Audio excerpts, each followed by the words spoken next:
Hello everyone, good morning.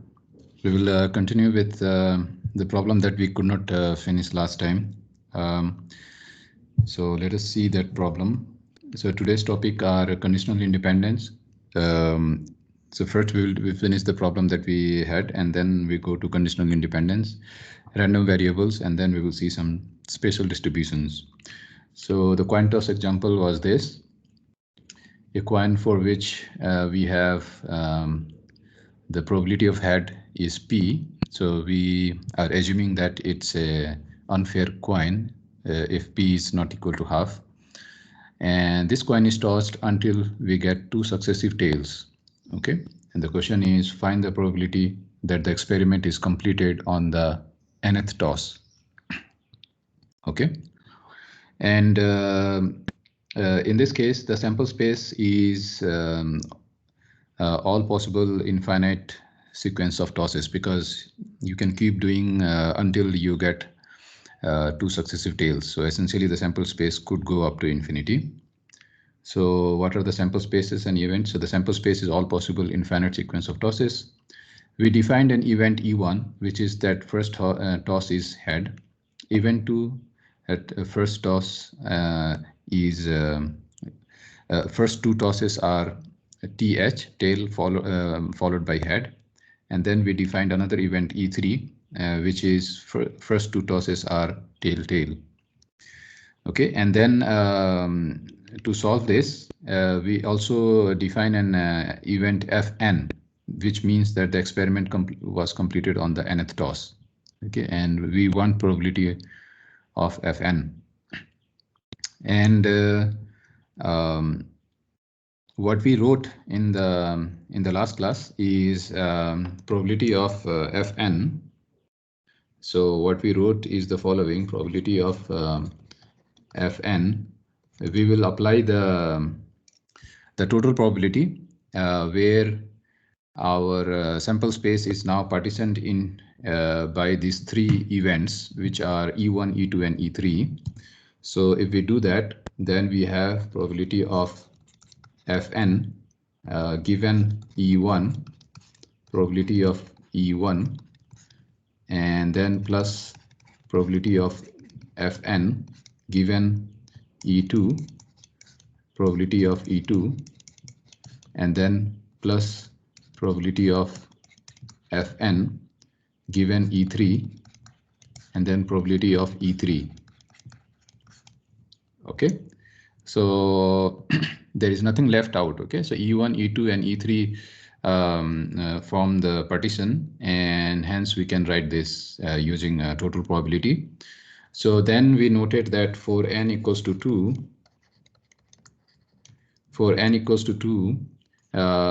we have probability of F2, and which means that the experiment gets over in n equal to 2, which is the second coin toss, which means that this is same as event E3.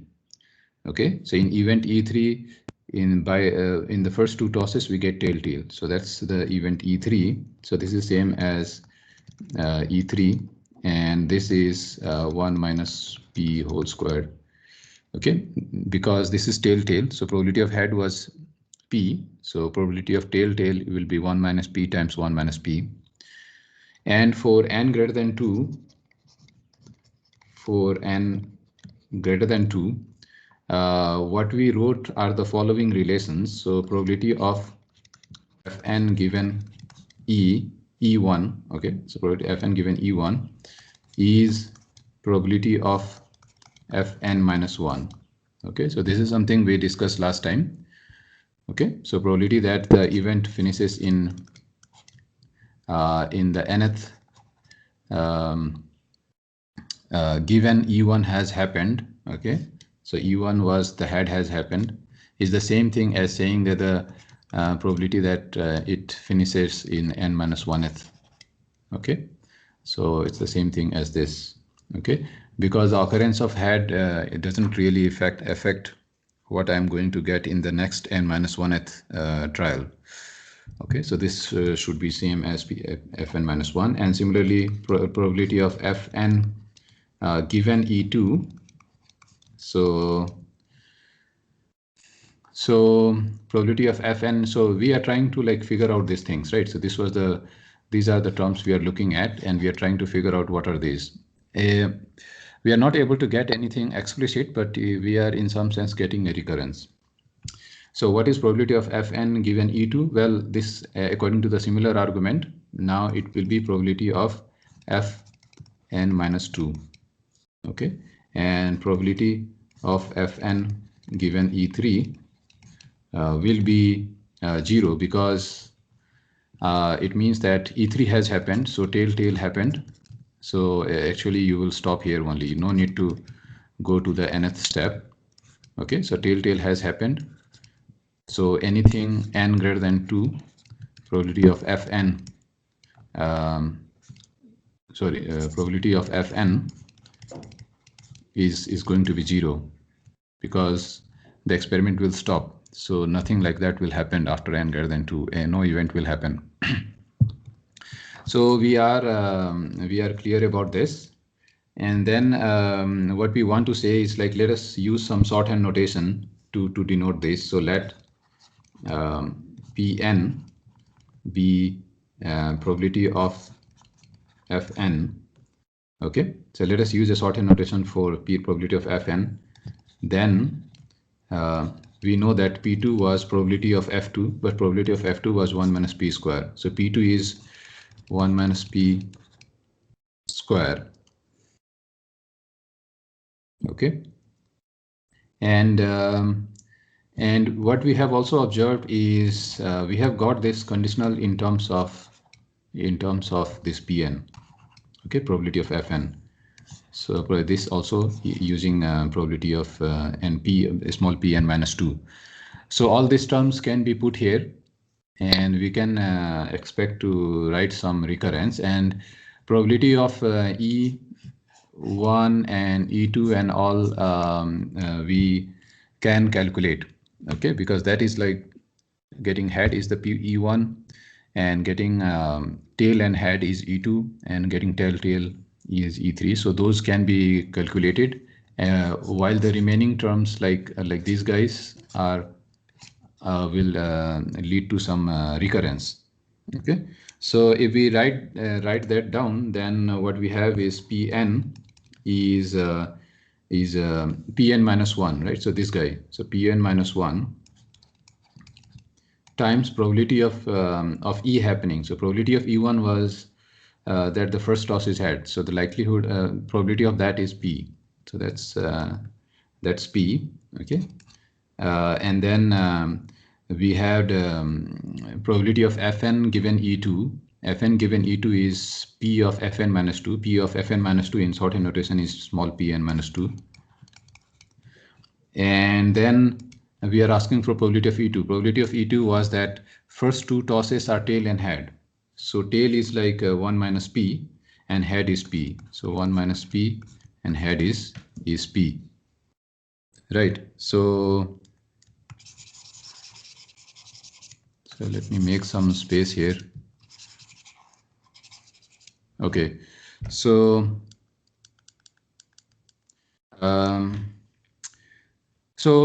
this is the recurrence, and what about this term? Well, this term vanishes because this goes to 0. So the third term is 0. So what we get in the end is a recurrence, which is this, a recurrence relation.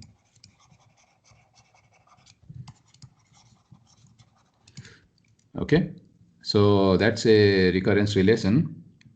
And yeah, so the question is like how to go ahead and solve recurrences like this, right? So that's the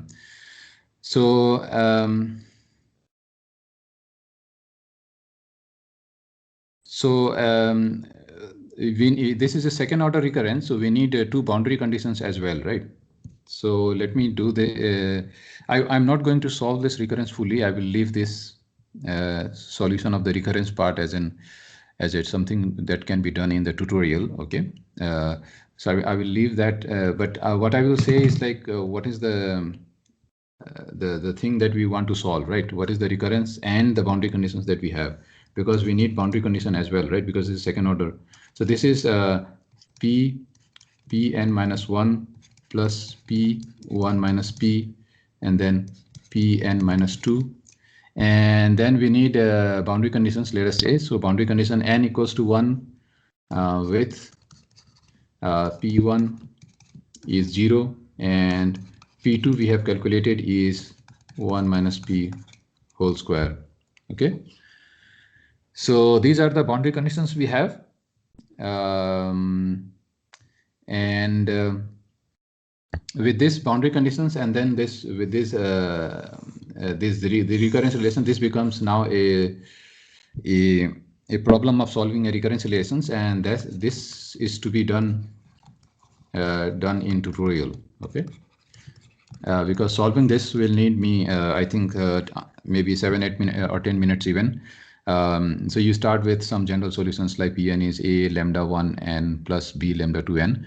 So this recurrence solution will be shown to you by the TAs. Okay. So now I move on to something called conditional probability. Okay. So for any events A, B, and E, we have the following relationship. So probability of A intersection E will be between 0 and 1. Okay, so that is like evident because A is an event and B is an event. So A intersection B is also some event. And we know that from the exams of probability, that probability of an event always lies between 0 and 1. Okay, so this is some event. So by axioms of probability, so axioms of probability, and we saw there are 3 axioms of probability. So one of them we can conclude this: probability of A given E is 1 minus probability of A complement given E. Okay, so that's also like we can prove this very easily, because we can write and I mean you can use the conditional probability definitions and so on, and you can easily prove this. Okay. And similarly you can yeah, I mean this is like really nothing. You just swapped B and A, so that's very trivial again. And similarly, these things we can prove. Probability of A intersection B given E is probability of B given E, and then so on. So I put this as an exercise for you, and to know about these things, you can just go through the tutorial, because these things are like just calculations that you have to do, and there's nothing much to be done here. So this can be taken as an exercise to prove these results. Okay. So 2 events A and B are called conditionally independent given E. Okay. So now it's a little bit different. Okay, we are not saying just 2 A and B are independent. Now we are saying A and B are conditionally independent.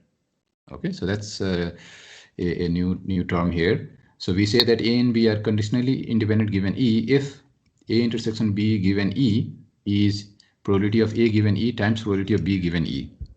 Okay.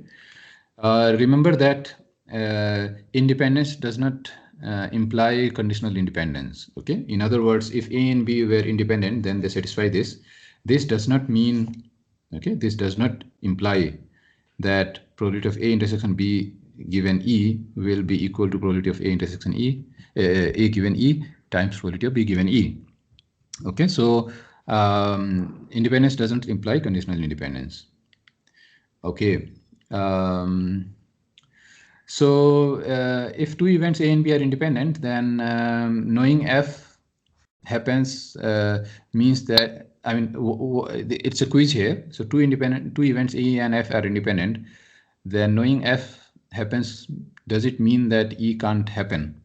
Okay, or let us say knowing that F happens doesn't change the probability that E happened. Okay, so which one of these you think of 1 or 2 is true? Okay, so so what is your answer?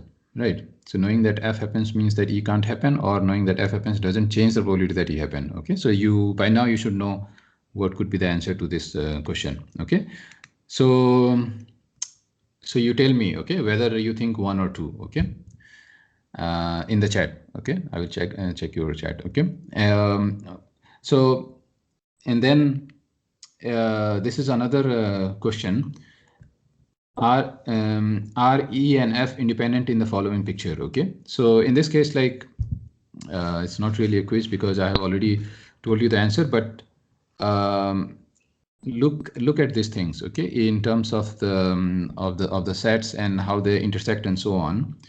In this case, you see E is an event, and that is occupying this space, okay, and then F is an event that is occupying this space, and you see they don't intersect. Okay, they don't intersect. And then the question is like whether they are independent or not. Okay, so they don't intersect. So the independence forces us to check E intersection F is equal to probability of E times probability of F, right? So according to this, since E and F don't intersect, this will be 0, and probability of E is given to us, this is 1/4, times probability of F is given to us, which is 1/4. So clearly this is not satisfied. Okay, so in this case, E and F are not independent. Okay, so not intersecting doesn't mean that they will be independent.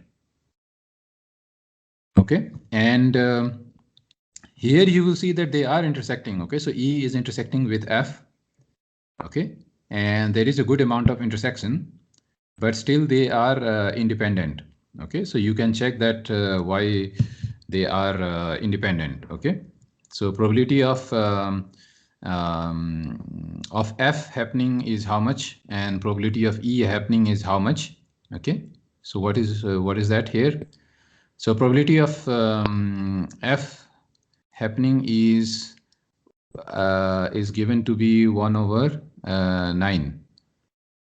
Probability of E happening is given to be 4/9. No, but this part is also there, right? I think we have to add this, and we have to add this, right? Probability of the intersection happening is given to be 2/9. Okay, let us try to check this. Okay, so probability of E intersection F is given to be 2/9. Now let us check probability of F and probability of E, right? So probability of F will be probability of this plus probability of this is like what, 3/9, right? Are we doing it in a correct way? So probability of F, should I sum this, or the figure is a little bit okay, and probability of E, if I take, then 6/9. No, so it won't turn out to be 2/9. Yeah, so probability of E, if I take it 6/9, no, or is it? Yeah, it maybe it's correct actually. So 1/3, 2/3. Yeah, it's correct. Okay, so if I multiply probability of F and probability of E, then so this implies probability of F times probability of E is equal to 1/3 times 2/3, which is 2/9. Okay, and this is indeed equal to probability of the E intersection F. Okay, so this example tells us that that two events can intersect. Okay, so the two events can intersect, and they are independent. Okay, so okay, now there is a question now that is in our mind. When are the two events both mutually exclusive and independent? Okay, so let us say we have two events A and B. So let us say mutually exclusive would mean Mutually exclusive would mean that A intersection B is empty, right? That's the mutually exclusive thing. And so can it happen that event can be mutually exclusive and independent? In other words, if we see the figure here, can it happen that they don't intersect and they can be independent? Hey, they don't intersect, but they can be independent. Okay, so that's what we are asking. So independence would imply that the probability of A intersection B will be probability of A times probability of B. Okay, and from here what we get is probability of A intersection B is 0, right? So what do you think? What does all this imply? Like, can we have a case where probability of A, can we have two events which are both mutually exclusive and independent? What do you think? Can you tell me in the chat?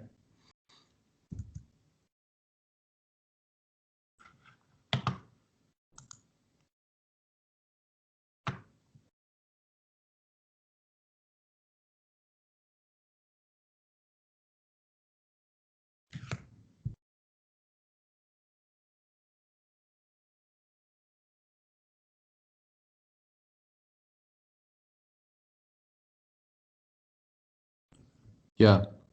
So the answers I'm getting are like one of the event, like what we're saying, when anyone has probability 0. Okay, so Pratishtha is saying and anyone has probability 0, or if at least one is an impossible event. Yeah, so if it's an impossible event, Siddharth is saying that then its also probability will be 0. At least one is with probability 0. Tanishq is saying, Abhishek is saying probability of A 0 or probability of B 0 when anyone has probability 0. Yes, you got it right? Because if they are independent, then this is what they should satisfy. And from here, let us say this is equation 1, then this would imply that probability of A times probability of B is 0, and this would imply that probability of A is 0 or probability of B is 0.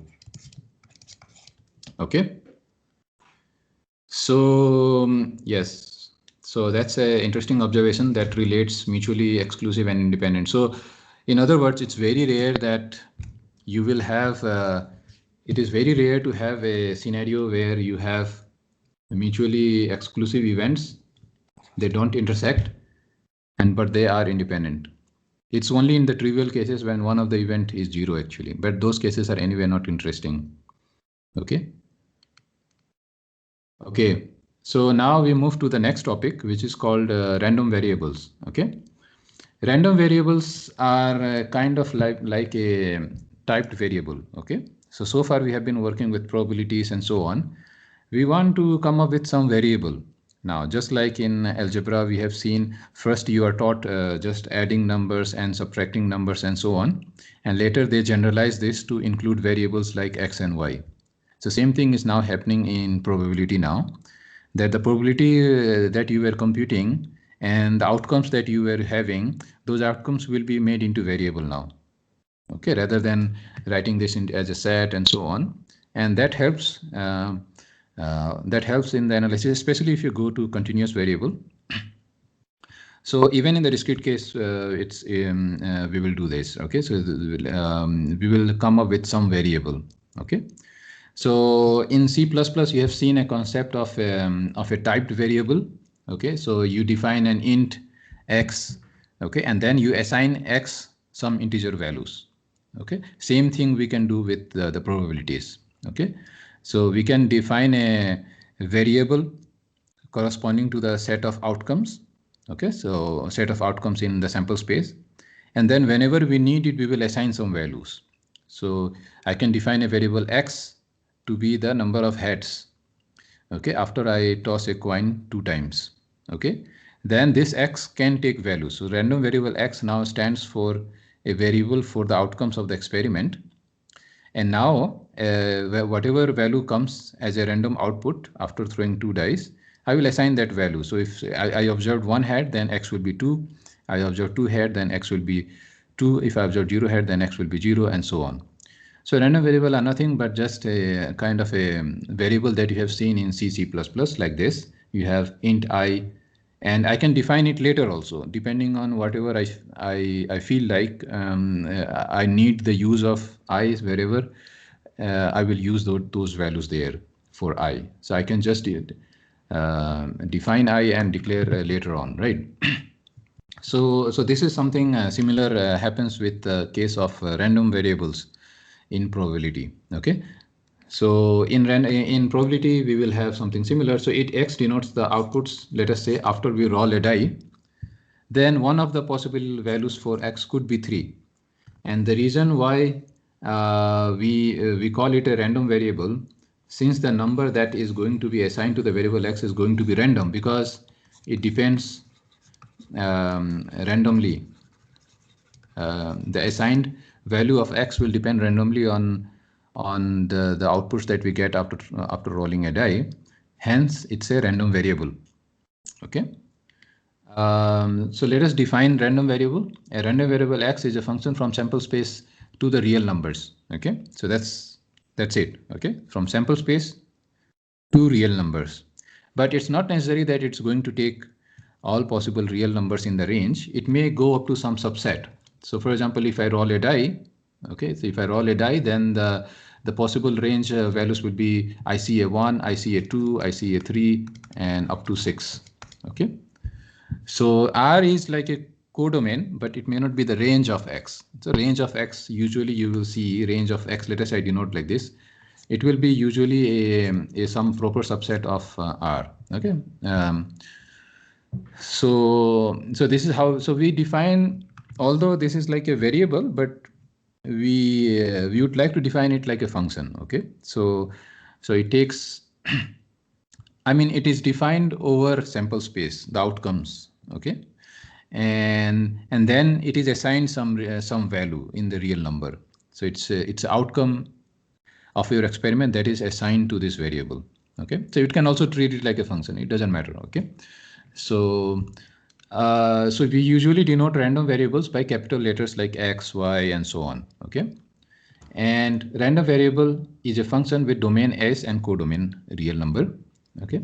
The range of a random variable is the set of all possible values of X. Okay. So in the case of a die, the range of X will be 1, 2, 3, 4 up to 6.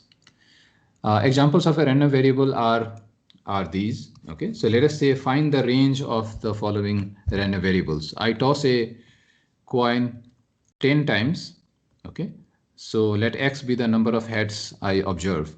So what are the possible values of X or the range of X that you get? So you toss a coin 10 times. Then what are the possibilities of obtaining the head? Right, so it is possible that you got 0 heads. Okay. In all the 10 quizzes, you never saw a head. So that's the count is 0 of head. Or another possibility is that you could have seen 1 head, you could have seen 2 heads, and maximum you will see up to 10 heads. All the coins that you tossed were head. So that is the range of X. Okay. So that is the range of X. So I can also write like this: R subscript X. This is the range of X. And yeah.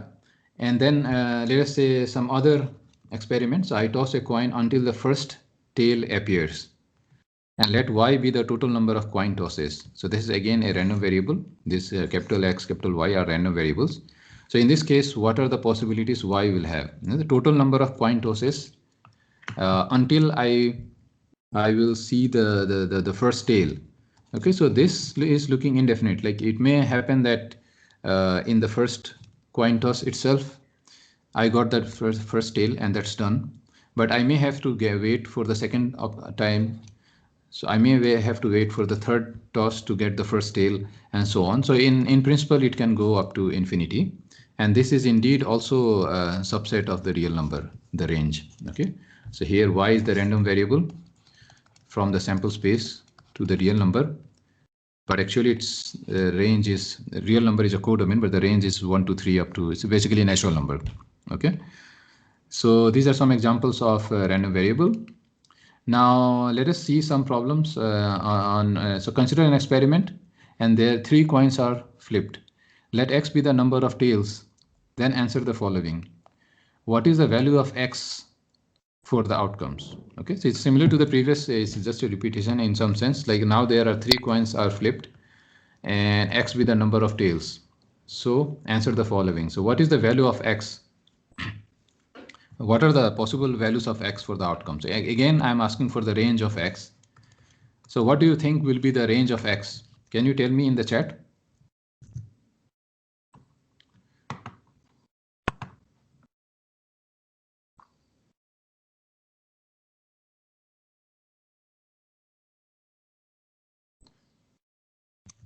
Yeah, so 0, 3, Akash is saying, but we should not make it close 0, 3, right? This would imply all real numbers between 0 and 3, right? So the better way to write is like this: set 1, 2, 3. Okay. So anyway, like you are right. I think you meant this. So this is the range of x. Okay. Now, okay. So this is the range of x, and like what are the values of x that we are going to get? X with the number of tails. So number of tails could be, so 3 coins are flipped, and okay, actually this is different question. Okay, I was thinking the question is about the range, right? But the question is completed now here. Okay, so what is the value of x for the outcomes? This. Okay, so for this outcome, what could be the corresponding x value? Can you tell me in the chat? For if I get h, what is x?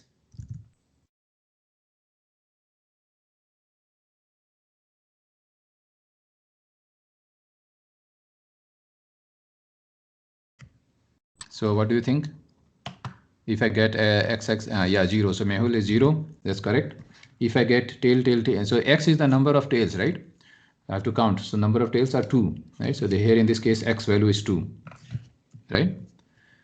This is easy, but just to make sure that you get the hold of random variable, right? Sometimes people, yeah, mix things up. So let us answer this question. What is the event when x is equal to 2? So can you tell me what was the event when x is equal to 2?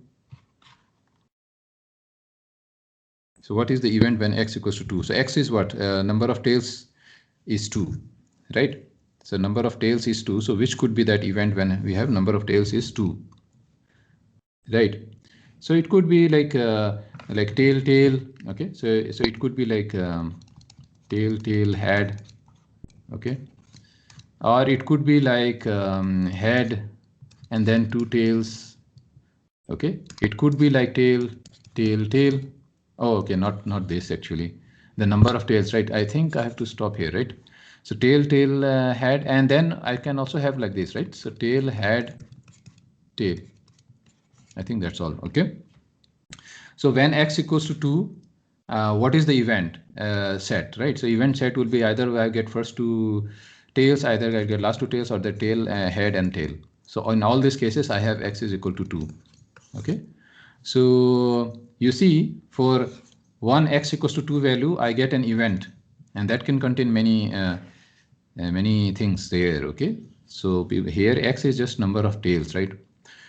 So for a given fixed value of x, we have corresponding event. That's what we are trying to say. So what is probability of x is equal to 2? Okay, so what do you think is the probability that x is? So now probability of x equals to 2 is the same thing as saying what is the probability of this event happening, right? This event. So number of possibilities are like 8 because we have 3 coins flipped. So 2, 2, 2. So it's 8. And out of that, 3. Okay, so that is the answer to this, 3 over 8. Okay. Now some important points about random variables. Random variables themselves are not events. Okay, that's important thing to recall. Okay, random variables themselves are not events. But if I assign something to the random variable, like in the previous case, then it corresponds to an event.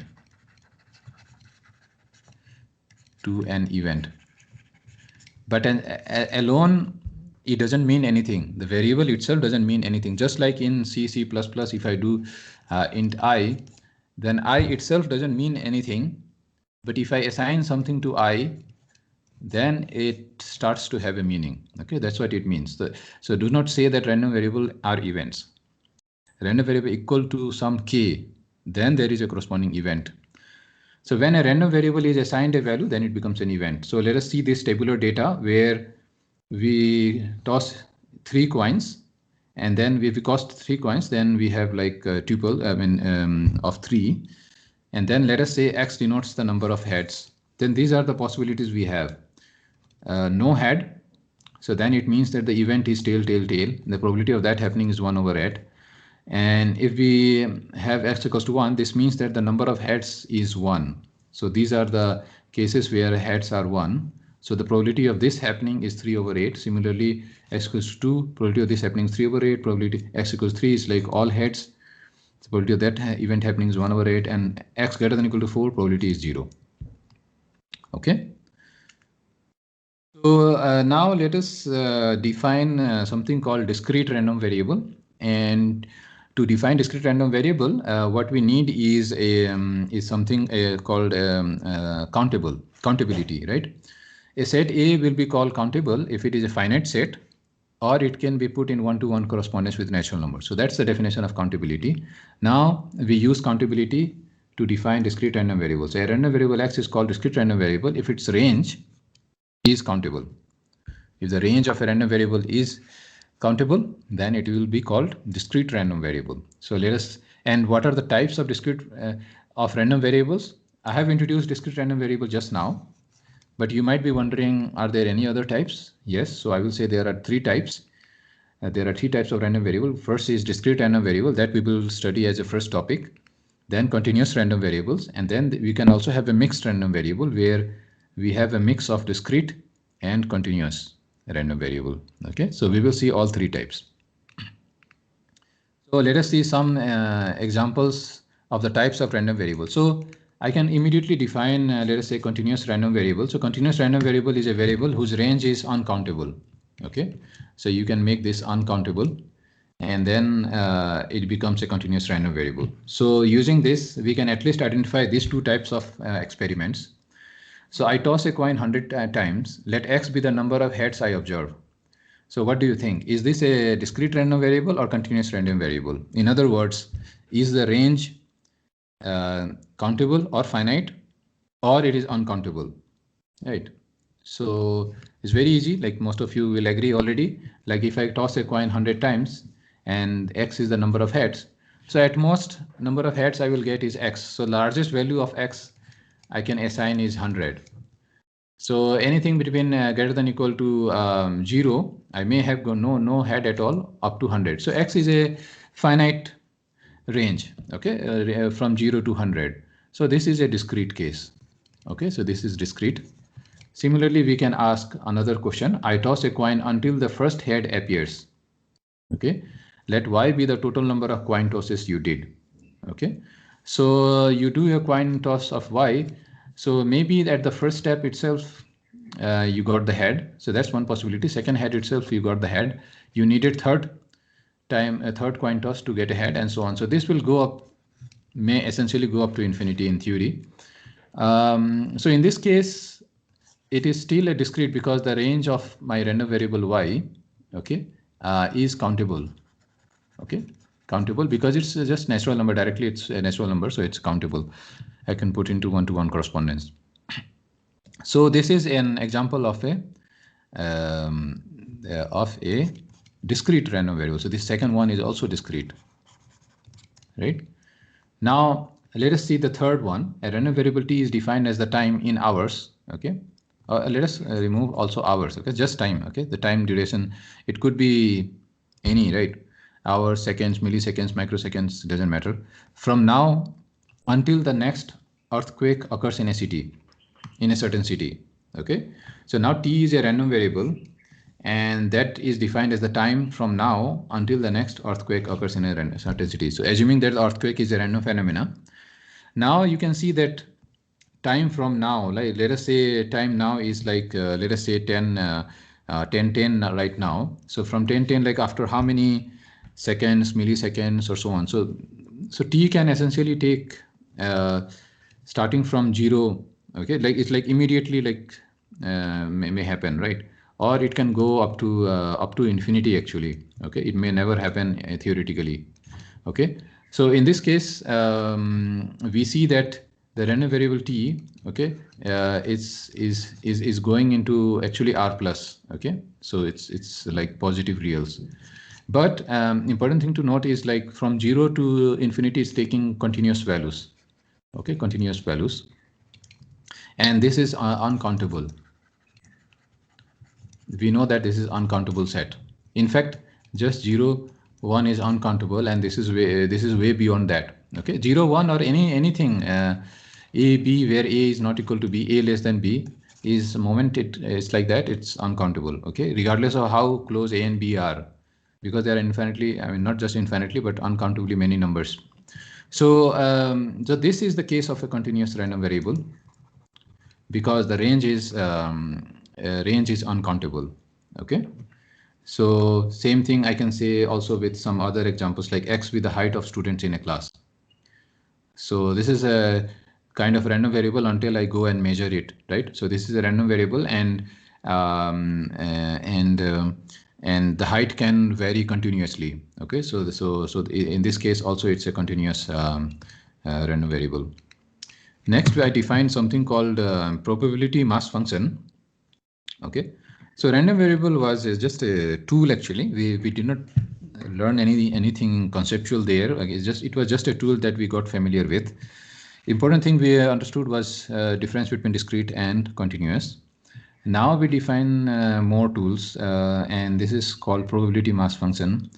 Let x be a random variable with range this. So we are talking about discrete, like which is the range is like finite and countably infinite. So it's a discrete random variable.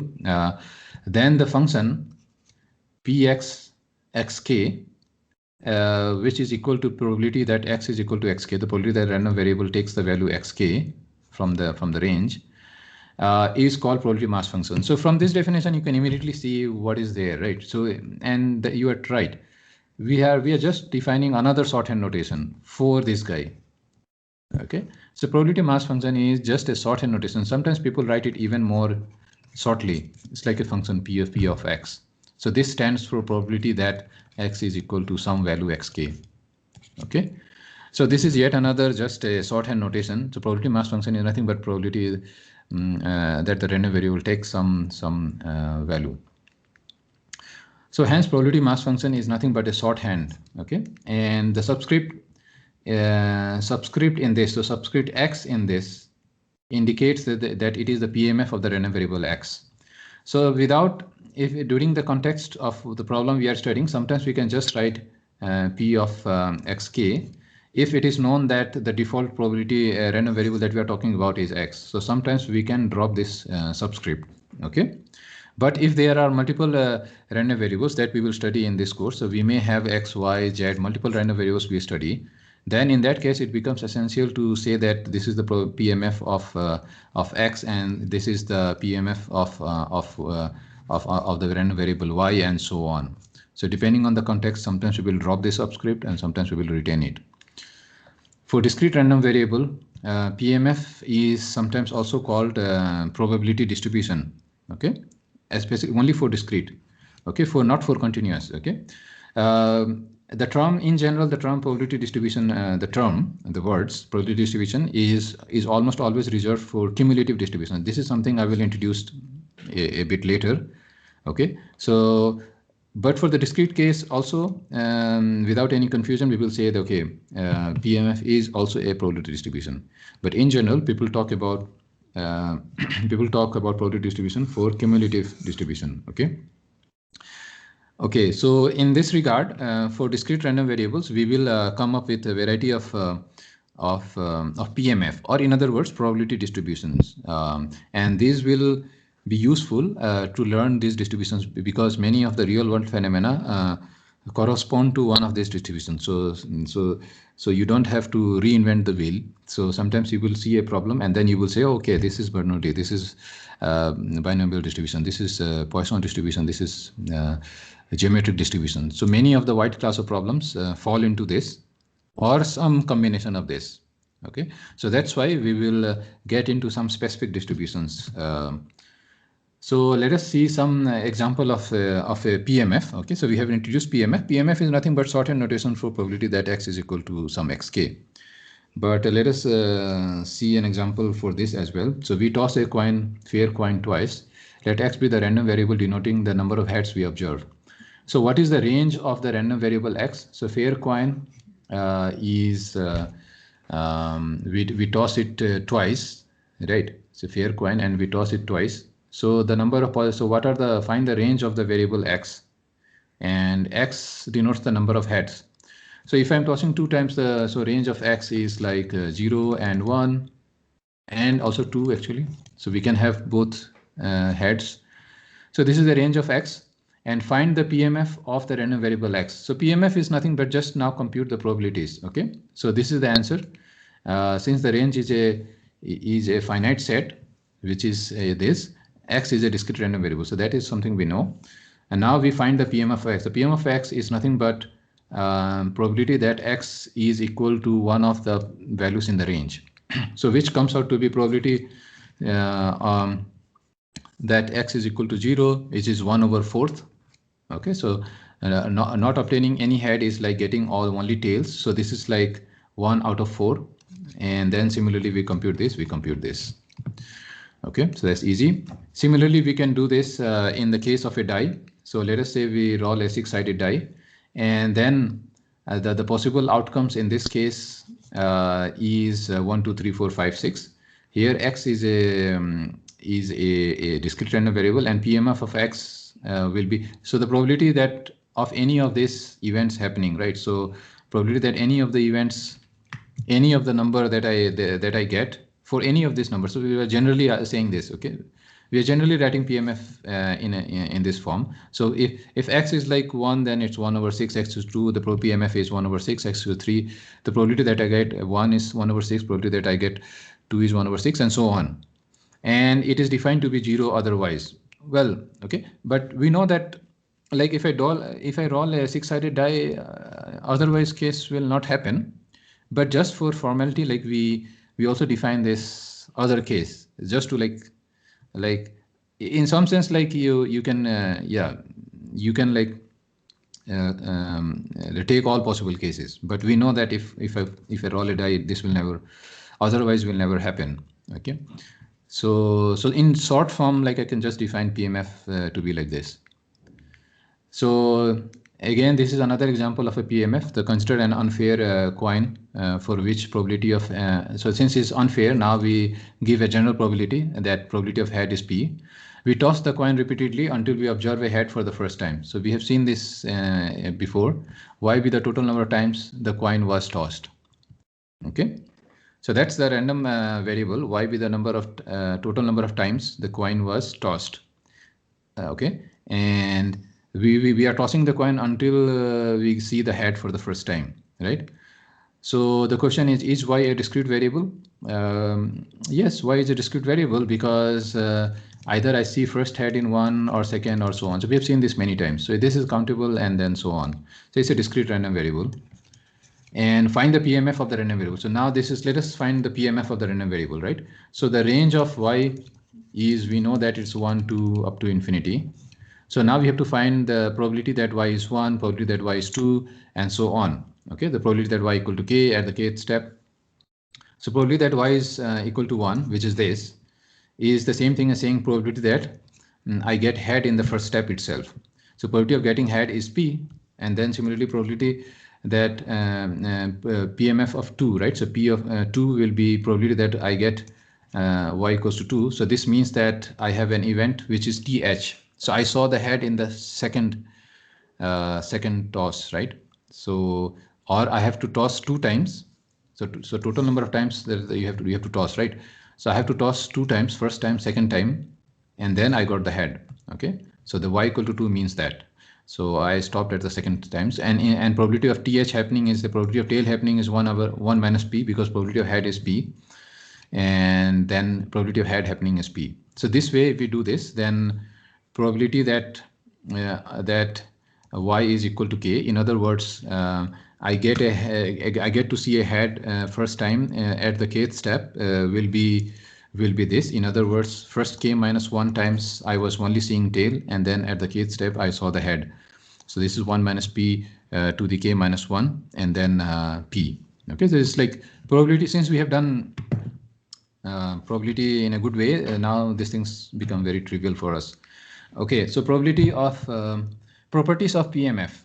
So what are the properties of PMF? Well, properties of PMF follows from the probabilities from the probability axioms that we know. So PMF of X is nothing but some probability, and it must be between 0 and 1. So this is directly implied by the axioms of probability. And sum of probability of X PMF must be equal to 1, because that's the all possible probabilities you are counting, right? So then it must be 1. Remember that random variables consist of all possible outcomes, okay, which is nothing but actually the sample space. Okay, so if you sum the values of X for this outcome, sum the values of X for this outcome, and so on. So if you sum over all this, you are bound to get 1. So this is again the axiom of probability. Okay, from there it is implied that directly. Okay, so we consider an event, and then we get we are looking for something, right? So we consider an event, and then we are looking for the set of all possible outcomes, and then from there and that becomes the range of the random variable, and hence the sum should be 1. And in general, for any set A which is a subset of the range, okay, probability that X is in A will be the sum of the probabilities over the set A. Okay, so if I have a range of X to be some let us say x1, x2, and so on, okay, and then if I take a subset of A, Rx, okay, then the probability that probability that X is in A, okay, some value of X is in A will be the sum over the entries of A. Okay, so for any value of X being in A will be just sum. So these are those properties of random variables, and these are like evident from this. I don't know how much time I have. Okay, so I have like some time. So consider an unfair coin for which probability of head is P. Now we toss the coin repeatedly until we observe a head for the first time. Again, it's like a similar problem. Let Y be the total number of times the coin is tossed. Now check that in this case. So I'm trying to verify whether these properties are true or not, right? So let us say I sum over the probabilities in this example. Let us say I sum over the probability 2, I get 1. Okay, so here Ry is the range of the random variable Y, right? And another thing is like, let us say P is the probability given to be half. It's like a fair coin. Then what would be the probability that Y lies between 2 and greater than or equal to 2 and less than 5? Okay, so this is an example, okay, where we want to verify this. Okay, so whether these things are correct or not, right? So how do you prove these things, right? So how do you go ahead and prove these things? So probably the number of so Y be the total number of times the coin was tossed, right? So we have calculated a PMF for this, right? So if we want to solve this, then what we know is the PMF of this random variable, which is probability that Y is equal to K. And if you recall, then we calculated this to be 1 minus P to the K minus 1 and P.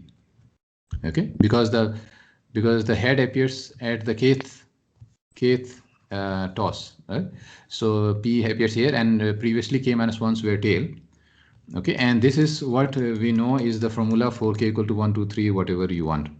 Now we have to check this, right? So to check this, we sum over this, right? So this is Y is in Ry, and then probability PMF Y, and this is the sum of k equals to 1 to infinity of 1 minus p to the k minus 1 and p, and I can take p outside because there is nothing, no involvement of k here. So this is k equals to 1 to infinity and 1 minus p of k.